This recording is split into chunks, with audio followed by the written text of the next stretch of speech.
ഇന്നത്തെ പണികളൊക്കെ ഒന്ന് വേഗത്തിൽ ചെയ്യാമെന്ന് കരുതി. അപ്പോൾ രാവിലെ ഒരു 11 മണിയായപ്പോൾ ഞാൻ കുർബാനക്ക് പോയിട്ടുണ്ടായിരുന്നു. നൊവേന കൂടിയില്ല. കുർബാന കഴിഞ്ഞപ്പോഴേക്കും 12 മണിയായി. അപ്പോൾ അതേ ഉച്ചക്കത്തെ പരിപാടിയൊക്കെ തുടങ്ങാമെന്ന് വിചാരിച്ചു. സാധാരണ നോമ്പെടുക്കുന്നത് 50 ദിവസമാണ്. അപ്പോൾ ഞാനും ഹസ്ബൻഡും മോളും കൂടി ആദ്യത്തെ 10 ദിവസം നോമ്പെടുക്കാമെന്നാണ് കരുതിയേക്കണത്. ഇതുപോലെ ഞാൻ മുമ്പ് നോമ്പെടുത്തപ്പോഴേക്കും ഞാൻ മാത്രമായിരുന്നു.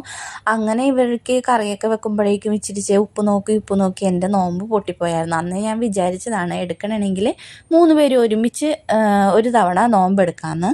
ഇന്ന് ഉച്ചക്കത്തേക്ക് കടല റോസ്റ്റ് ചെയ്യാമെന്നാണ് കരുതിയത്. അപ്പോൾ അത് വന്നപ്പോൾ തന്നെ ഞാൻ കടല വേവിക്കാനായിട്ട് വെച്ചിട്ടുണ്ട്. ഇനി ഒരു ചട്ടി ചൂടാക്കി എണ്ണ ഒഴിച്ച് കടുക് പൊട്ടിച്ച് സവാളയും വെളുത്തുള്ളി ഇട്ട് കൊടുത്തേക്കണം. അതിൻ്റെ അകത്തോട്ട് ഒരിത്തിരി തേങ്ങാക്കൊത്തൂടി, ഇനി പൊടികളായിട്ട് മല്ലിപ്പൊടി, ഗരം മസാല, കുരുമുളക് പൊടി, മഞ്ഞൾപ്പൊടി, മുളക് പൊടി, പിന്നെ ഒരിത്തിരി മീറ്റ് മസാലയും കൂടി ഇട്ട് കൊടുത്തിട്ടുണ്ട്. ഇനി അതിലോട്ട് ഈ വേവിച്ച് വെച്ചേക്കണ കടല കൂടി ഇട്ട് കൊടുത്ത് നന്നായിട്ടൊന്ന് റോസ്റ്റ് ചെയ്തെടുത്തിട്ടുണ്ടെങ്കിൽ കടല റോസ്റ്റ് ഇവിടെ റെഡിയായി.